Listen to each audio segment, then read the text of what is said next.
आती है और यहाँ एफपीओ दे देती है। मधु जो भी खास करके हमारी किसान दीदी जो है शेयर होल्डर मशीन है जो कि फॉरेस्ट ने इसको प्रोवाइड किया है। हेलो गाइस, सो एग्रोटेक चैनल में आपका एक बार फिर से स्वागत है। सो हम लोग एक बार फिर से मीनापुर में आ चुके हैं जो कि मुजफ्फरपुर डिस्ट्रिक्ट में ये ब्लॉक आता है।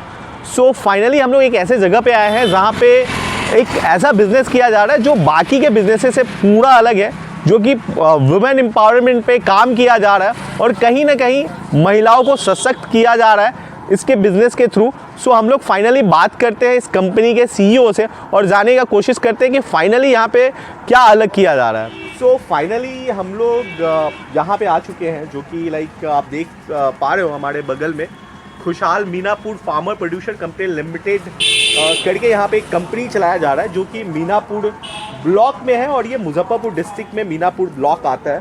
सो फाइनली हमारे पास अभी खुशहाल Minapur farmer producer company limited के सीईओ मिस्टर बैजू सर है।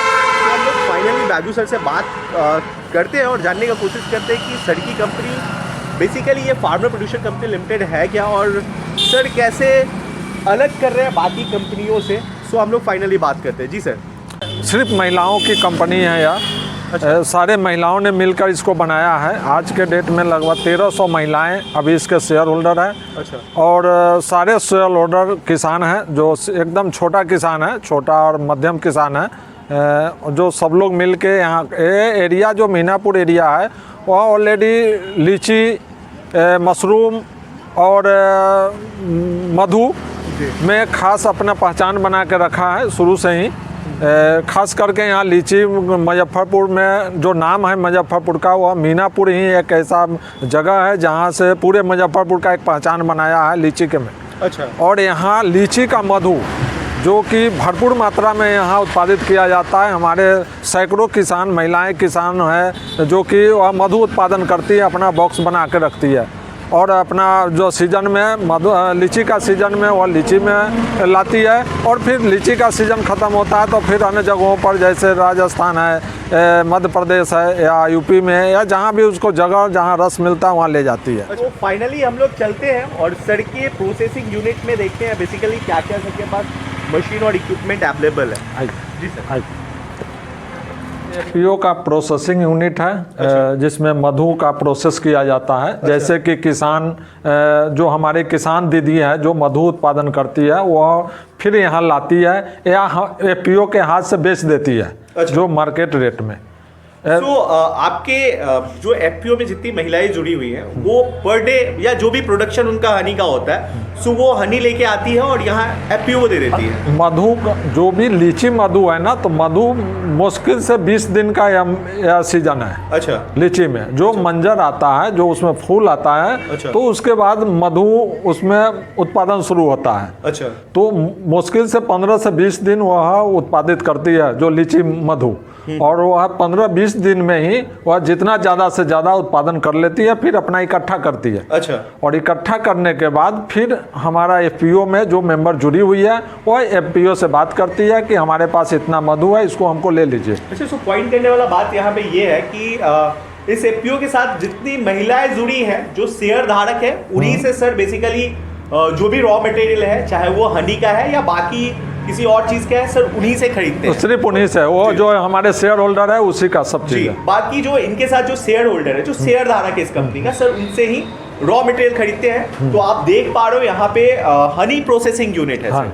जी सर, यहाँ पे कैसे आप प्रोसेसिंग करते हो और एक दिन में कितना प्रोसेसिंग कर रहे हो आप? ऐसे एक दिन में इसका क्षमता है 3 कुंटल प्रोसेस करने का। अच्छा। 300 केजी का। अच्छा। ऐसे आराम से हो जाता है। जैसे हनी आया इसमें डलाता है। अच्छा।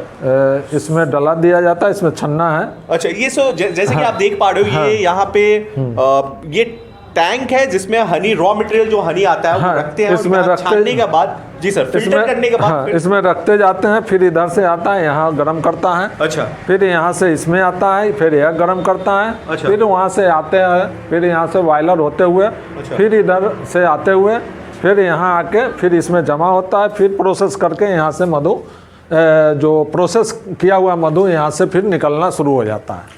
फिर अगर इसमें फूल हो जाता है तो फिर इसमें से यहाँ फिर आता है और यहाँ से भी फिर निकलना शुरू होता है। तो हम लोग यहाँ से भी निकाल सकते हैं और यहाँ से भी निकाल सकते हैं। फाइनली सर के पास जो हनी आता है, जो भी रॉ मटेरियल आता है, उसको सर बहुत अच्छे टेक्निकली उसको सबसे पहले प्रोसेस करते हैं और प्रोसेस करने के बाद फिर बॉटल में वो फिल करते हैं और बॉटल में फिल करने के बाद फिर उसको मार्केट में बेचते हैं। सो ये सबसे बढ़िया चीज है जो कि इस एफपीओ के द्वारा किया जा रहा है। और उसके बाद हम लोग देखते हैं, जैसे कि आपको सर का हमने हनी प्रोसेसिंग यूनिट दिखाया और हनी प्रोसेसिंग यूनिट के बाद भी कुछ प्रोडक्ट है जिसमें सर प्रोसेस करने के बाद मार्केट में बेच रहे हैं। सो वो भी देखते हैं हम लोग। ऐसे ये मशीन लगाया गया है, खास करके हमारी किसान दीदी जो है, शेयर होल्डर दीदी है, वह सरसों उगाती है अपने खेत में, जो कि उसको भी अच्छा मार्केट न मिलने के कारण वह उस सरसों को हमारी एफपीओ में देती है, जो अच्छा रेट मिल जाता है, मार्केट से 2 रुपया ज़्यादा मिलता है, कम नहीं मिलता है। और उसको मिलने के बाद यहाँ तेल निकलता है, एफपीओ तेल निकलवाता है। फाइनल आपका एक्सपेलर मशीन है? एक्सपेलर मशीन है। कितने कैपेसिटी का एक्सपेलर मशीन है ये? इसमें दिन भर में 5 कुंटल निकल लेता है, हाँ, तोड़ी पेड़ देता है। मुझे इस लाइक एफपीओ और कंपनी का जो सबसे बढ़िया चीज लग रहा है, ये सबसे बढ़िया चीज ये है कि इस कंपनी का जो सबसे जो मूल ऑब्जेक्टिव है, वो मूल ऑब्जेक्टिव कहीं ना कहीं विमेन एम्पावरमेंट पे सर काम कर रहे हैं और बहुत अच्छा काम कर रहे हैं। इसमें आप देख पा रहे हो कि ये कोई इंडिविजुअल आदमी के द्वारा कंपनी नहीं चलाया जा रहा है, ये एक महिलाओं का समूह है जिसके द्वारा कंपनी चलाया जा रहा है। सर बस उसको लीड कर रहे हैं और एक गाइडेंस प्रोवाइड करा रहे हैं। बाकी जितने भी महिलाएं हैं वो खुद को सभी यहाँ पे शेयर धारक है। मतलब कहने का मतलब है कि यहाँ पे महिलाएं खुद अपना रॉ मटेरियल भी बेच रही है और कहीं ना कहीं वो अपने कुछ इक्विटी या शेयर होल्डर के मालिकाना हक भी रखती है। तो यहाँ पे जितने भी रॉ मटेरियल है, उस रॉ मटेरियल को महिलाओं से खरीदा जाता है। खरीदने के बाद इसको यहाँ पे प्रोसेस किया जाता है। प्रोसेस करने के बाद फाइनली आप पैकेजिंग वगैरह भी कर रहे हो? एकदम पूरा पैकेजिंग होता है इसका। अच्छा, जिसके लिए यह सारा चीज रखा हुआ है, जो इससे निकलता है तेल, इस समय पैक होता है। और फाइनली फिल्टर भी कर रहे हो? फिल्टर है, फिल्टर मशीन भी है, फिल्टरेशन है जो यहाँ से फिल्टर करता है। फिल्टर मशीन भी है यहाँ पे, जो भी और 100% शुद्ध है, यहाँ किसी तरह की मिलावटी नहीं है। और खुद को यहाँ लोग, हमारी किसान दीदी जो उगाती है, वो खुद को चाहती है कि मेरा सरसों अगर यहाँ से पेरवा के मैं खुद को ले जाऊं, तो यहाँ से पेरवा के भी ले जाती है, शुद्ध खाती है। अच्छा, खुद जो महिलाएं यहाँ पे जो शेयर धारक है वो खुद से यहाँ पे प्रोसेस भी करवाती है, यानी कि हाँ, पेरवाती है और वो खुद खाने के लिए भी यहाँ से ले जाती है। एक चीज और मुझे आपसे पूछना था, जो एडल्ट्रेशन पैरामीटर है, क्या उस पे भी आप लोग खड़ा उतर रहे हैं? कहने का मतलब कोई मिलावटी वगैरह तो नहीं किसी तरह की, यही तो सबसे बड़ा खूबी है हमारे एफपीओ में कि किसी भी तरह की मिलावटी नहीं है। यहाँ एकदम टोटल के टोटल प्योर है और शुद्ध है, शुद्ध की शुद्धता की गारंटी होती है यहाँ। अच्छा। जो इसलिए कि वह जो मार्केट में जो हमारा सामान जा रहा है वो हमारी शेयर होल्डर के पास ही जा रहा है। जैसे हमारे 1300 मेंबर है, हर मेंबर, हर परिवार के लोग अगर हमारा तेल खाती है तो हम तो इतना वो निकाल भी नहीं पाते हैं। सो फाइनली सर कर क्या रहे हैं, वो एक चीज और मैं पॉइंट यहाँ पे ऐड करना चाह रहा हूँ। सर के जितने शेयर धारक हैं, जैसे कि मैंने यहाँ पे ऑलरेडी ऐड किया है कि सर के साथ ऑलरेडी 13 चुकी हुई है। सो 1300 फैमिली 1300 महिलाओं का मतलब है 1300 फैमिली। तो 1300 फैमिली ऑलरेडी सर के साथ जुड़ी हुई है। और आपको कहीं ना कहीं एक चीज और पता है कि 1300 अगर फैमिली जुड़ी हुई है तो उनको हर मंथ में 4 या 5 लीटर जो भी उनका कंजप्शन है, उनको उस मात्रा में मस्टर्ड ऑयल भी चाहिए। तो सर उनसे प्रोडक्ट भी खरीद रहे हैं और बायर भी सर का कहीं ना कहीं सर का शेयर धारक ही है। शेयर धारक है, बहुत अच्छे, और इसका इनकम भी होता है तो शेयर धारक का उसी का है। तो बहुत अच्छे कॉन्सेप्ट पे सर काम भी कर रहे हैं। और यहाँ पे अगर किसी और को, अगर कोई बाहर से है, उनको लगता है कि वो आपके शेयर धारक नहीं है, उनको लगता है कि अगर हमको मस्टर्ड ऑयल लेना है या हनी लेना है, तो क्या वो भी खरीद सकते हैं? वो खरीद सकते हैं जी। तो इसके लिए हम लोग फाइनली बात कर लेते हैं। सो पहले ये हम लोगों ने कोशिश किया है कि आपको सर का मैन्युफैक्चरिंग यूनिट दिखा दें। सो ये मैन्युफैक्चरिंग यूनिट है, इसके बाद भी मशरूम प्रोडक्शन हो रहा है। तो हम लोग फाइनली कुछ जो महिलाएं जो मशरूम का प्रोडक्शन कर रही है, तो वहां पे हम लोग चलते हैं, ऑन साइट चलते हैं और हम लोग दिखाने का कोशिश और मशीनरी एफपीओ हमारा लगाया है, उसको भी दिखा सकते हैं। मशरूम से पहले भी कुछ मशीनरी है जो मैं आपको दिखाने का कोशिश करता हूँ। जी सर। ये सीड ग्रेडिंग मशीन है जो कि फॉरेस्ट ने अब इसको प्रोवाइड किया है, फॉरेस्ट ने ही इसको दिया है। ये फॉरेस्ट सर्व सेवा समिति संस्था है जो टेक्निकली सपोर्ट करते हैं वो भी। अच्छा, फॉरेस्ट इंडिया सर को टेक्निकली सपोर्ट कर रहे हैं सभी। फॉरेस्ट इंडिया क्या एनजीओ है क्या सर? एनजीओ है, ऑलरेडी टेक्निकल एजेंसी है। अच्छा, टेक्निकल एजेंसी है। फॉरेस्ट इंडिया सर के टेक्निकल एजेंसी है जो सर को जितना भी टेक्निकल सपोर्ट चाहिए वो पूरा टेक्निकल सपोर्ट फॉरेस्ट इंडिया के द्वारा दिया जा रहा है। तो ये मशीन आपको फॉरेस्ट इंडिया ने दिया है? फॉरेस्ट इंडिया सपोर्ट किया है इसको। अच्छा, इस मशीन को लेने तो इस मशीन को लेने में फॉरेस्ट इंडिया ने सर को सपोर्ट किया है। इससे क्या कर रहे हो आप लोग? अभी तो इसको शुरू करना है, अभी तुरंत मिला है इसको। हम लोग इसको अभी चालू करने वाले हैं अगले मंथ में। इसको ऐसे है क्या सर? सीड ग्रेड करता है वो, जैसे छांटता है कि बीज के लिए, जैसे सीड ग्रेडिंग मशीन है। सीड ग्रेडिंग मशीन है। तो आप लोग सीड वगैरह भी यहाँ से आप ग्रेडिंग करके यूज कर रहे हो क्या? एकदम। एक्चुअली हम लोग को यही प्लान है हमारे एफपीओ में, जो कि हमारी किसान दीदी महंगे रेट में हाइब्रिड यानी महंगा रेट में जो सीड खरीदते हैं और कभी कभी ठगा भी जाते हैं, उनका उपज गड़बड़ा जाता है। तो यहाँ अपना बनाया हुआ सीड होगा जो ग्रेड करके और बेहतर इसको प्रोसेस करके इसको अगर दीदी इसको लगाती है तो ज़्यादा बेहतर, उसका ज़्यादा उपज होगा। कहने का मतलब है कि आप लोग कोई भी मार्केट से जो हाइब्रिड सीड जो अवेलेबल है वो खरीद के नहीं लेके आ रहे हैं। यहाँ पे जो भी लाइक अपने से ग्रो किया हुआ जो ऑथेंटिकेट सीड है उसी को आप लोग फाइनली ग्रेडिंग करके भी यूज करने जा रहे हैं। तो ये बहुत अच्छा कॉन्सेप्ट है। एफपीओ का दाल मशीन है, इसको भी फॉरेस्ट इंडिया ने सपोर्ट किया है हमको ग्रांट के रूप में। अच्छा। और इसको भी यहाँ जैसे हमारे किसान दीदी बाजरा, खेसारी, मूंग, मसूर ये सब उगाती है, तो वो अभी व्यापारी जो है ना सस्ते रेट में उसको खरीद लिया करता है। तो उस अवस्था में एफपीओ ने प्लान करके सोच के अपना मिल लगाया है कि हमारे जो भी शेयर होल्डर किसान दीदी है जो दाल उपजाती है वो भी दाल एफपीओ के हाथ से बेचेगी और एफपीओ इसको खुद को दाल तैयार करेगी, अपने शेयर होल्डर को भी हाथ से बेचेगी और मार्केट में भी बेचेगी। सो फाइनली ये सर ने आपको दाल प्रोसेसिंग यूनिट दिखाया है, छोटा सा दाल प्रोसेसिंग यूनिट है। सर से बात करने समय मुझे जहां तक समझ में आ रहा है, एफपीओ का मतलब होता है फार्मर प्रोड्यूसर ऑर्गेनाइजेशन, जो सेंट्रल गवर्नमेंट के द्वारा एक ऐसा स्कीम चलाया जा रहा है जिस स्कीम के थ्रू सेंट्रल गवर्नमेंट जितने फार्मर है उनको एम्पावर करना चाह रहे हैं। Empower in the sense of कि जैसे हमें पता है कि जो एग्रीकल्चर है, एग्रीकल्चर आज के डेट में प्रॉफिटेबल बिजनेस नहीं है, जिसके कारण से होता क्या है कि जितने भी पढ़े लिखे लोग हैं जिनको बिहार में जॉब नहीं मिल पाता है, क्योंकि हमारे पास जो ऑप्शन है वो सिर्फ एग्रीकल्चर ही ऑप्शन है और एग्रीकल्चर हम लोग चाह के भी नहीं कर पाते हैं।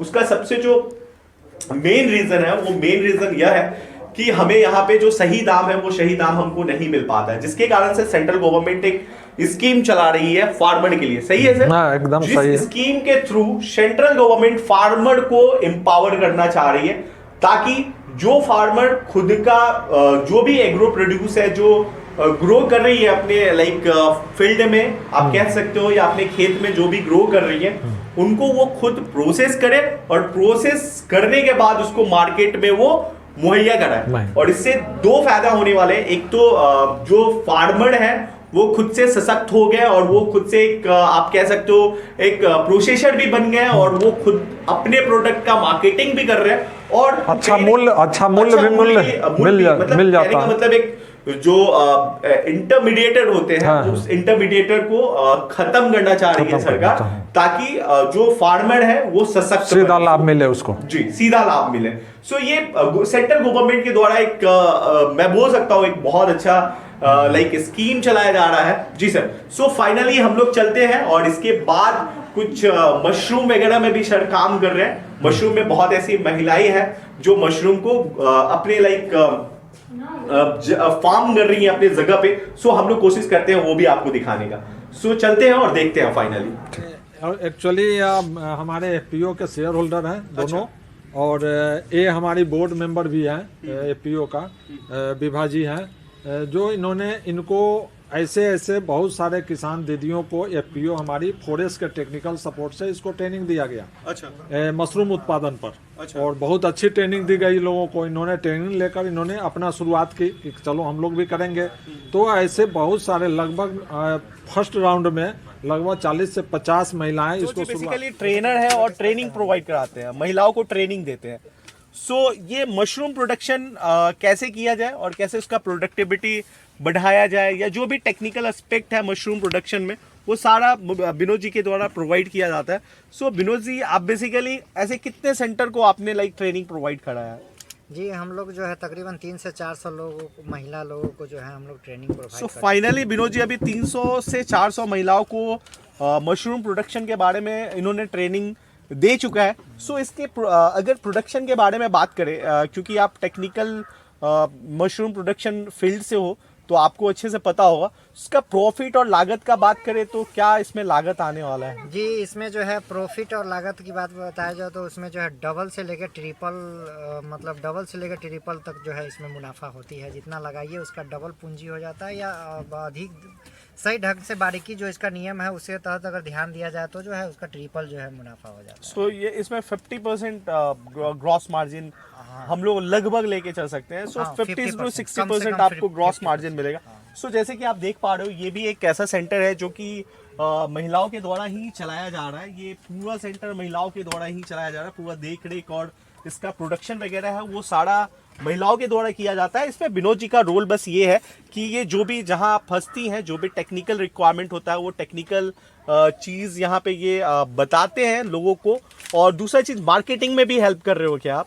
जी, मार्केटिंग में भी हम पूरा हेल्प करते हैं। किसान के द्वारा जो भी उत्पादित जो है मशरूम होता है वो सारे को हम खरीद लेते हैं। मार्केटिंग में तो हमें इतना डिमांड है, जितना किसान, इतना 300-400 किसान भी मिलके हमें उतना माल नहीं दे पाते हैं जितना मार्केटिंग। सो मैं कह सकता हूँ ये एफपीओ कुछ इस तरह का है बिहार में जो कि महिलाओं के लिए काम कर रही है। और ये कितने साल से आप काम कर रहे हो? ऑलमोस्ट हम तकरीबन 5 साल से जो है इसमें लगे हुए हैं। 5 साल से हो, लेकिन आप एफपीओ के तहत आप महिलाओं को जो ट्रेनिंग प्रोवाइड करा रहे हो वो कितने सालों से करा रहे हो? 1 साल से हम एफपीओ में जो है महिला को जो है सो 1 साल से विनोद जी महिलाओं को ट्रेनिंग दे रहे हैं और 1 साल के भीतर में 300 से 400 महिलाओं को इन्होंने ट्रेनिंग दे चुका है। हमें पता है कि अगर हमको इकोनॉमिकली एम्पावर्ड करना है हमारे देश को, तो बिजनेस के साथ साथ हमें बिजनेस में भी आना पड़ेगा, लोगों को रोजगार भी जनरेट करके देना पड़ेगा।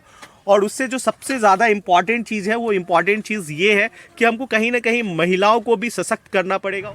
So finally Kushal Meenapur farmer producer limited company की अध्यक्ष है हमारे सामने। सो हम लोग बेसिकली उनसे, सो मैडम आप कैसे महिलाओं को मदद कर रहे हो? जैसे कि मेरे यहाँ है जो इसका सरसों का तेल पेरने वाला मशीन लगाए हुए हैं। अच्छा। जिससे अपना से सरसों शुद्ध मेंबर से खरीद के और यहाँ पे पेराता है, जैसे कि तेल उसका निकालते हैं और यहाँ से बेचते भी हैं। जी, मीनापुर डिस्ट्रिक्ट में अगर कोई महिलाएं चाहें आपसे जुड़ने का, तो क्या अभी जुड़ सकती हैं वो? जी जी, जुड़ सकती हैं। तो मीनापुर डिस्ट्रिक्ट में अगर कोई भी महिलाएं हैं, अगर उनको लगता है कि मुझे जुड़ना चाहिए इस एफपीओ से, तो आप इस एफपीओ से जुड़ भी सकते हो और आप लाभ भी उठा सकते हो। और अगर किसी को लगता है कि हमें प्रोडक्ट खरीदना चाहिए तो मैं कॉन्टेक्ट डिटेल्स डिस्क्रिप्शन बॉक्स में दे दूंगा।